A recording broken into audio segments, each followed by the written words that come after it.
Salut tout le monde et bienvenue dans la dernière vidéo de la posturologie avec le plus gros vecteur d'information qui arrive au cerveau, à savoir l'œil. Deux rôles principaux, le premier avec deux yeux avoir qu'une seule image et le second gérer la posture. Nous allons voir la différence entre les métiers d'ophtalmo et d'orthoptiste, les mécanismes de convergence, les signes fonctionnels liés à l'insuffisance de convergence ainsi que le bilan postural. Bref, j'ai testé pour vous et j'assume parfaitement ce que vous allez voir maintenant. Voilà, donc là tu as deux images, t'es d'accord? Ouais. Alors là tu vas te mettre à sourire. Vas-y, souris, clac, ok, allez, on monte jusqu'en haut, tu converges, ok, voilà, et là le système est équilibré, là, on est sur le mécanisme réflexe là. Je te présente le synoptophore, charmant appareil de torture orthoptique. Salut synoptophore. Surtout pas le menton écrasé dans la mentonnière, c'est là où on perturbe le système. On met en exergue les ATM, la composante la plus délétère de la bouche, qui est le plus gros cafon neurologique du corps. D'accord. Langue au palais, je veux que tu sois détendu. Coup énergétique, ça fatigue? Non. Ça te donne une sensation désagréable ou de nausée, vertige? Non, c'est le contraire en fait, ça me fait du bien.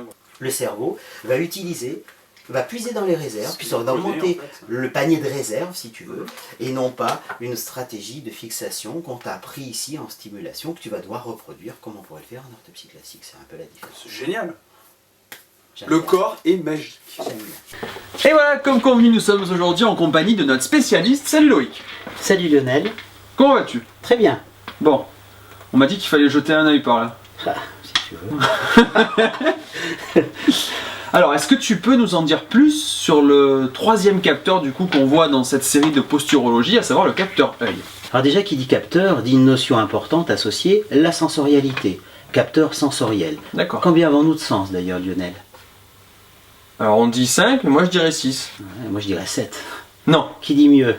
Allez, je t'écoute. Tu veux nous les énoncer? Eh bien, du coup, on a la vue, Oui, ok. l'odorat, Oui, le goût, oui, ça me parle. l'ouïe, D'accord. le toucher. Oui. Et le sixième, pour moi, je mettrais ça plus sur un ressenti, on va dire un ressenti peut-être de l'invisible. Alors, ça part peut-être un peu loin, mais en gros, j'ai envie de dire, oui, c'est une sensation qu'on n'explique pas forcément face à des phénomènes qu'on ne verrait peut-être pas forcément. Alors c'est vrai que les nouvelles avancées et les nouvelles connaissances en neurosciences nous permettent d'affirmer que nous n'avons pas 5, pas 6, mais 7 sens, comme je l'ai dit tout à l'heure. Le sixième, en fait, c'est ce qu'on appelle la proprioception, qui est l'image, le miroir de ton corps. Si je te demande comment tu te positionnes, sans te voir, tu sauras me répondre. Tu me tiens la tête comme ça, les bras comme ça. Ces informations sont données par les tensions des muscles et la position des articulations. D'accord. C'est ce qu'on appelle la proprioception. L'autre nom de la proprioception, ce qu'on appelle le sens kinesthésique. Les 6 sens associés donnent le 7e, qui on appelle l'équilibre. L'équilibre, c'est un sens à part entière. Si on devait donner une définition simplifiée du sens, c'est un système autonome qui a un centre et des voies qui sont spécifiques. C'est le cas de l'équilibre et c'est le cas des 6 autres sens précités. D'accord. Alors du coup, quand je vois pas bien, je vais voir un ophtalmo. Oui, ça me paraît pas illogique, hein. Même un choix relativement raisonné. Judicieux. Du coup, quand est-ce que je vais voir l'orthoptiste? Alors déjà, à la base, il faudrait dissocier deux métiers. L'ophtalmo s'occupe de la chirurgie, pathologie, réfraction de l'œil droit, de l'œil gauche. Quand on teste l'acuité visuelle chez l'ophtalmo, passer 5 mètres, on le fait un œil fermé. Quand tu te promènes dans la vie de tous les jours, en général, ce sont les deux yeux ouverts. L'orthoptiste s'occupe de la vision des deux yeux en même temps. Nous, on teste les compétences binoculaires. Et un pirate en fait, qui... Ah ben le pirate, il voit que d'un œil. Ah, il voit que d'un œil. Et en général, Donc, il voit de l'œil qui est ouvert. C'est pas parce que tu as 10 dixièmes à chaque œil que les deux yeux marchent bien ensemble. Et là, on en vient à la notion d'équilibre binoculaire. À quel âge conseillerais-tu en gros aux parents d'amener leurs enfants pour une prévention peut-être? Moi, je suggérerais, en tout cas, il est clair, et notamment pour François Vital-Durand qui avait créé les cartes de Teller et le test de Baby Vision, on peut faire lire les bébés entre 3 et 10 mois. Et donc tu arrives à complètement communiquer du coup avec un enfant qui vient de naître, quoi. Ah oui, les enfants comprennent très très bien ce qu'on veut et ce qu'on attend d'eux. Ça c'est étonnant, et peut-être parfois plus que les parents, parce que ça surprend un petit peu les parents que l'enfant ait une réactivité qui soit en rapport avec des compétences et une maturation de l'âge. D'accord, donc il n'y a pas d'âge en fait. Alors il n'y a pas d'âge. Pour le diagnostic différentiel, il faut le faire avant 5 ans. Passé 5 ans, l'acuité visuelle de l'œil qui est déviée, si elle est vraiment effondrée, cette acuité visuelle, elle va être difficile à récupérer. Maintenant, passé 6 ans, on a un autre type de pathologie et qui touche pratiquement 8 personnes sur 10, 80% de la population, qui s'appelle le problème de convergence. D'accord. Est-ce que tu peux nous expliquer ce mécanisme de convergence? Un problème de convergence, c'est un problème de coordination des yeux. L'être humain est fait pour, avec deux yeux dans le plan frontal, un œil à gauche, un œil à droite, qui voit deux images différentes. Lorsque nous fixons un objet, le cerveau doit être capable de fusionner les deux images en une seule. C'est ce qu'on appelle le mécanisme de convergence. Et quels sont les rôles de la convergence? Alors en effet, tu dis les rôles parce qu'il y en a bien deux. Le premier, tu l'as compris, avec deux yeux avoir une seule image. Le deuxième, c'est surtout gérer la posture. En gardant à l'esprit qu'il y a toujours une notion qui est importante, qui est la notion d'auto-adaptation. Si un capteur marche mal, il va être compensé par les capteurs qui marchent mieux, ce qu'on appelle la vicariance, au détriment de contraintes et de positions. La vicariance. Vicariance, d'accord. Ça, c'est le terme un peu savant, ce n'est pas des termes savants, c'est plus crédible, donc c'est Complètement. important de dire des termes savants, ça c'est clair. Donc ce qui veut dire quoi? Ce qui veut dire que les autres capteurs qui marchent mieux vont compenser les capteurs qui marchent moins bien. Je l'ai dit, au détriment de contraintes. Et qui sont automatiquement des signes fonctionnels. D'ailleurs, il arrive qu'on puisse marcher, se promener, se mouvoir avec une sciatique. À ce moment-là, tu ne seras pas droit, tu seras de travers avec ta sciatique, tu tiendras quand même debout, mais avec des douleurs. Et quels sont les signes fonctionnels liés à l'insuffisance de convergence? Les signes fonctionnels sont en fonction de l'âge, Lionel. On n'a pas les mêmes signes fonctionnels à 6-8 ans qu'à 120 ans. D'ailleurs, on n'a pas les mêmes besoins visuels aussi. Surtout à 120 ans. Entre 6 ans et 8 ans, l'apprentissage scolaire, troubles de l'attention, troubles de mémorisation, troubles de concentration, dyspraxie visio-spatiale sont à l'ordre du jour. D'ailleurs, les dyspraxies visio-spatiales sont toujours associées à un syndrome de déficience posturale. Les yeux, la bouche, les pieds sont toujours systématiquement. D'accord. Systématiquement. Il n'y a pas d'autre cause à la dyspraxie visio-spatiale.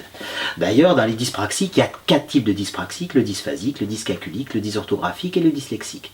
Ce sont juste les aires associatives dans le cerveau qui traitent les informations erronées qui viennent des yeux, qui convergent mal, qui sont modifiées. À l'aube de, j'allais dire, de l'adolescence où on grandit, si le tuteur est légèrement de travers, quand on verra tout à l'heure, si tu converges mal, et automatiquement tu vois double, pour pas voir double, tu fermes un œil, mais en général on incline la tête. On met la deuxième image en oblique en inclinant la tête. Ça entraîne automatiquement une vrille du corps et une bascule rotation. Le corps va briller et on peut être à l'origine des scolioses, lordosyphoses, qui va se surenchérir plus tard avec hernie discale, sciatique, lumbago. Ce sont les mêmes patients que nous avons. Plus tard, on peut avoir, chez nos seniors, des problèmes de vertige, de sensation d'ébriété, des mauvais supports progressifs, et la conduite de nuit pénible, des céphalées, des vertiges, des nausées, des migraines.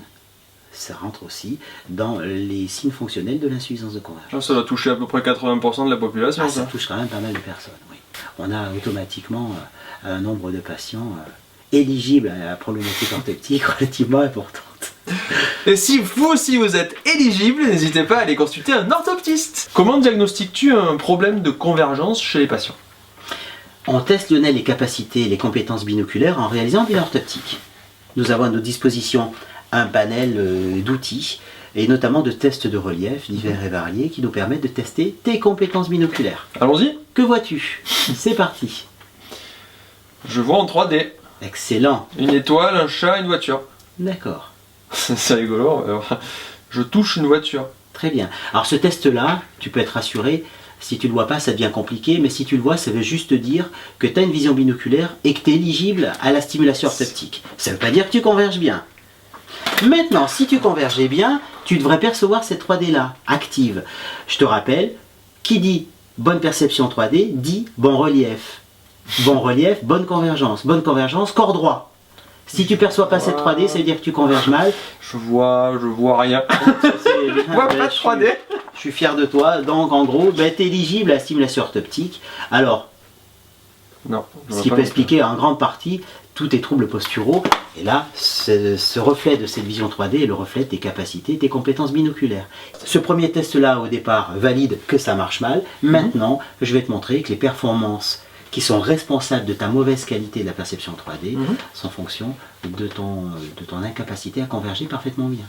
D'accord, je suis incapable de converger. Sympa. Je teste pour vous, hein. Ça me fait plaisir de te rassurer. On y va? Allez. Alors, Lionel, le bilan. Le bilan, relief altéré, convergence pas de très bonne qualité, voire très mauvaise. C'est pas étonnant que le corps vrille, et le corps vrille, donc automatiquement les signes fonctionnels associés pourraient être des problèmes de scoliose, Double scoliose et de hernie discale. Bah d'accord, ok.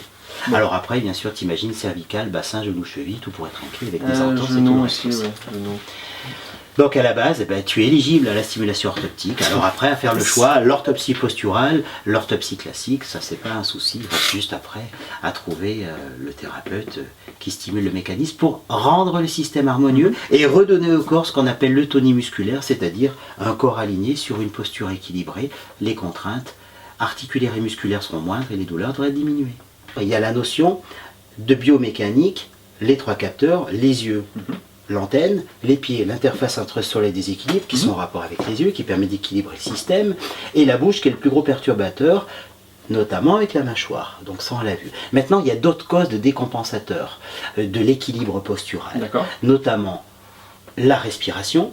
Ah, la respiration, du coup, on verra bientôt dans les prochaines vidéos la sophrologie. On est bien sur de la respiration. Alors il y a un rôle clé de la respiration, c'est le plus gros réglage homéostasique interne du corps, notamment des tensions négatives. L'alimentation a un rôle primordial. Ça tombe bien, puisque ça sera sûrement la prochaine vidéo sur la nutrition. On va commencer. Les intolérances, les allergies alimentaires en sont pour beaucoup. La prise de médicaments, en fait, on est sur une charge toxinique. Une charge toxinique au niveau des émonctoires. Foie, vésicule biliaire, rate, qui sont les organes qui sont les plus reliés à l'œil. D'accord. Que promulguer pour que le système soit plus équilibré, notamment détoxination et détoxication. Le principe, on prend des produits naturels pour détoxiner le foie et la vésicule biliaire, le but étant de purger justement les toxines liées au stress, aux émotions, à l'alimentation, aux médicaments qui sont stockés plus volontiers par le foie. Et pour ça, on fera des petites vidéos trucs et astuces, justement pour se détoxiner et détoxifier de mieux en mieux et de manière simple. Ce sera des petites vidéos courtes, des genres de tutos, pour savoir quoi faire rapidement pour être bien dans son corps. Ok, Merci Loïc. je t'en prie. Eh ben c'était génial, j'espère que toutes ces vidéos sur la posturologie vous ont plu. Donc là on était aujourd'hui avec le dernier capteur, on a commencé par les pieds, après la bouche et maintenant on était sur les yeux. J'espère que ça vous a plu, que vous avez appris plein de choses, et puis si vous avez des questions, c'est dans la barre du bas. On vous remercie d'avoir regardé et on vous dit à tout bientôt. Au revoir Loïc. Bientôt. Ciao ciao, au revoir. Eh bien j'espère que le premier thème sur la posturologie vous a plu et je tiens à vous remercier pour vos messages, encouragements et pouces en l'air. Pour les pouces vers le bas, n'hésitez surtout pas à laisser un commentaire avec des critiques constructives. Pour les prochaines vidéos, j'ai prévu nutrition, ostéopathie, réflexologie, sophrologie ainsi que les premiers artistes. Mais si des sujets vous intéressent en particulier ou si vous avez des questions, c'est dans la barre du bas. Je vous souhaite une belle semaine dans l'amour et la bonne humeur avec de belles vibrations et à tout bientôt pour une prochaine vidéo. Merci. Allez, on y retourne. Allez, c'est parti. Donc Loïc, ce bilan. Ah ben c'est pas fameux, Ici de te dire que je...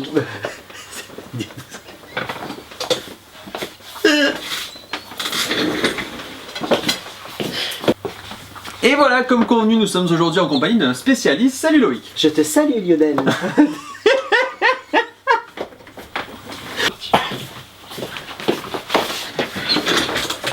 Alors Loïc, ce bilan. Alors Loïc, ce bilan. Ah, il est pas fameux. Bon, c'est pas dramatique, c'est pas irréversible. Je montrerai pas avec toi en bagnole. Bon, étant après tout est discutable.